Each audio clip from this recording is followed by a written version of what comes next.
Tonight, ESPN Films and Sports Shorts presents two stories on breaking through.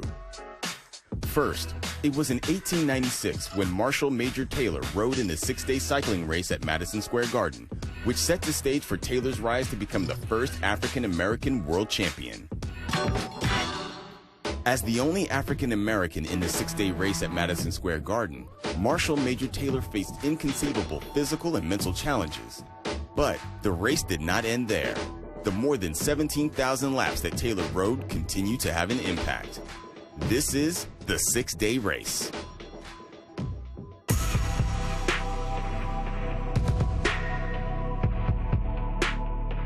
Marshal Major Taylor was the first international African-American superstar.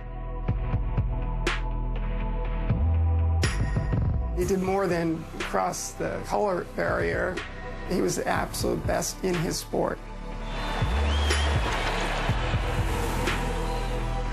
He was a pioneer before the pioneers.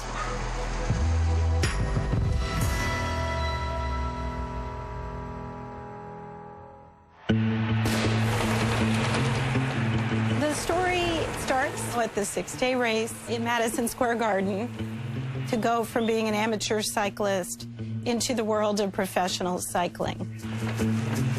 The six-day race at Madison Square Garden is the most prominent race in the world.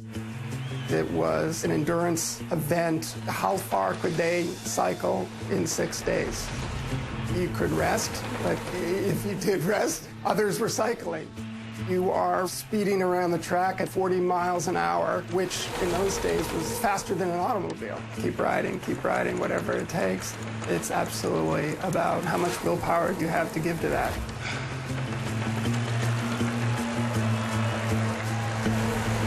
We hit the third turn and the pack thinned out. I felt that if I could stay up near the front, I could make it. I was the only sprinter in the field, the only black man. And for 18 straight hours, I managed to stick to my wheel. My greatest difficulty was staying awake. 24 hours before the main event, the name Marshal Major Taylor is on the lips of many people. The idea of a black man in a white sport, there was a certain amount of dramatic possibility in that. Who is this person and what's going to happen to him in the next 6 days? This was my first attempt at such a distance. The other riders didn't think I'd last. They were matured, developed, used every trick, all their physical force against me. It's not about lasting for 6 days. He goes out too fast. He clocks 300 miles in the first 24 hours, which puts him right up with the leaders. He was about 10 years younger than the average contestant, but it was very important to him to be counted. Marshal Taylor broke down barriers. He changed perceptions. He did something that was unprecedented. We're talking about 30 short years after the abolishment of slavery, being in some of these races where there's no one that looked like him, no one that was from his environment, no one that understood what it was like to be him. Like, where was your mindset when you made that decision to say, I'm gonna do this? The bike didn't have brakes. If I stopped, I crashed. I had to keep going. I was tired, hungry, my legs were weak, and my mind wandered. Just imagine there's a beacon coming off of your body of discomfort, extreme discomfort. It hurts. That's the point where it's just mental fortitude because your body is rapidly declining. It's the athletes with the mental strain, not necessarily the physical strain, that can do the most. How much can you take? How much can you tolerate? Like anything in life, you have to figure out how to actually do it. For example, I'm like, listen, I want to go jump off this bench and do a 180. I can like visualize that and then take my bike and go execute it. And it wasn't easy, it was a learning curve. Fell down a lot of scrapes and bruises. In the latter stages of this race, they're totally delusional. You are literally asleep on your bike. You're not coherent. You're not awake.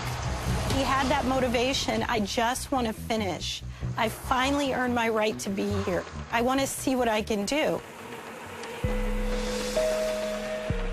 By day 5, The field has been winnowed down to half, and Major Taylor is surprisingly, shockingly, one of them. The top rider said the sixth day would kill my career, that I was done. There's surges, there's lulls. The pain happens, but it's not necessarily continuous. Everyone is human, and so they have their human limits. He has two brutal crashes. When you love something, falling down isn't going to stop you if you truly want it. That's the thing that separates good from great.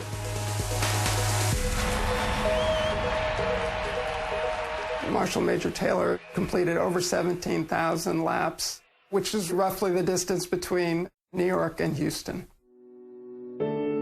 Taylor finished in 8th place. There's also concern that he's permanently injured, that he will not live to race another day. The track teaches you one thing. It's not where you start.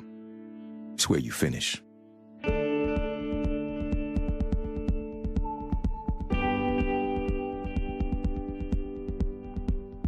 He achieved exactly what he set his mind to achieve.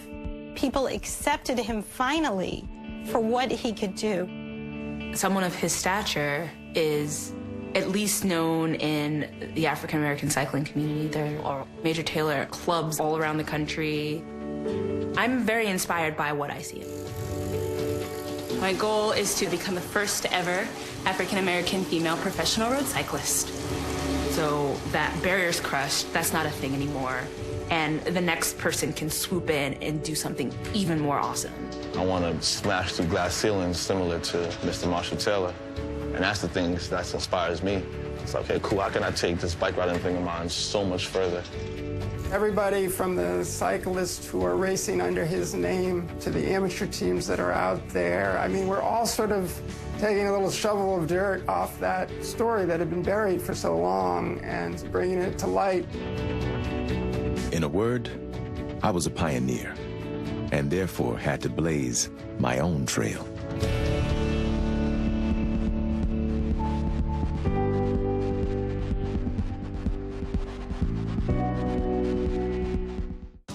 When Sports Shorts returns, how the urge to break barriers and a serendipitous handshake from Jackie Robinson